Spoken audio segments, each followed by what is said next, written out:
Bienvenue sur Info Condensé, les États-Unis en vedette aujourd'hui. Voici les titres.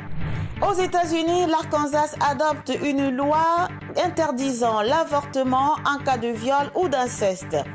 Trafic de cocaïne vers les États-Unis, le président du Honduras impliqué. Pour finir, visite de Trump à New York ce lundi 8 mars. Bonjour, l'État de l'Arkansas adopte une loi interdisant l'avortement en cas de viol ou d'inceste. Une loi interdisant l'avortement, même en cas de viol ou d'inceste, a été adoptée mardi 9 mars par l'État américain de l'Arkansas.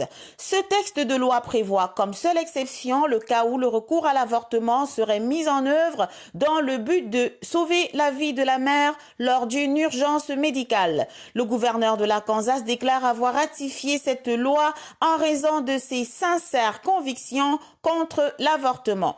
Rappelons que l'État de l'Arkansas est reconnu pour son conservatisme et ses valeurs chrétiennes. Ce texte de loi entrera en vigueur cet été 2021.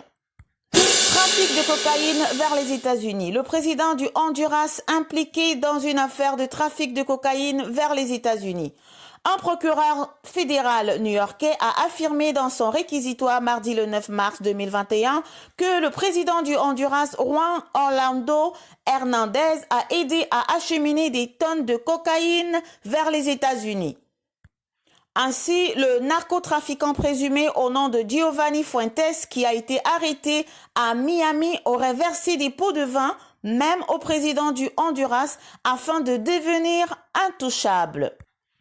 Le procureur fédéral Jacob Gottwillig affirme également que le président du Honduras a touché quelques dizaines de milliers de dollars entre 2013 et 2014 pour garantir la protection du narcotrafiquant Giovanni Fuentes. Par contre, le président du Honduras, Juan Orlando Hernández, a rejeté ces accusations et proclame qu'il est un champion de la lutte contre la drogue et les gangs qui terrorisent le Honduras. Il a déclaré sur les réseaux sociaux que les témoins à charge dans cette affaire sont prêts à des faux témoignages pour se venger de sa lutte contre le narcotrafic et réduire leur peine de prison aux États-Unis. Maintenant, Trump à New York ce lundi 8 mars. C'était la première visite de Donald Trump à New York depuis son départ de la Maison-Blanche. Notons que certains de ses partisans coiffés de casquettes Make America Great Again scandaient des slogans d'espoir pour une future candidature de l'ex-président en 2024. Interrogé sur la raison de cette visite, le Secret Service, chargé de la protection des anciens présidents américains, n'a divulgué aucune information. Rappelons que Donald Trump réside officiellement en Floride depuis son départ de la Maison-Blanche.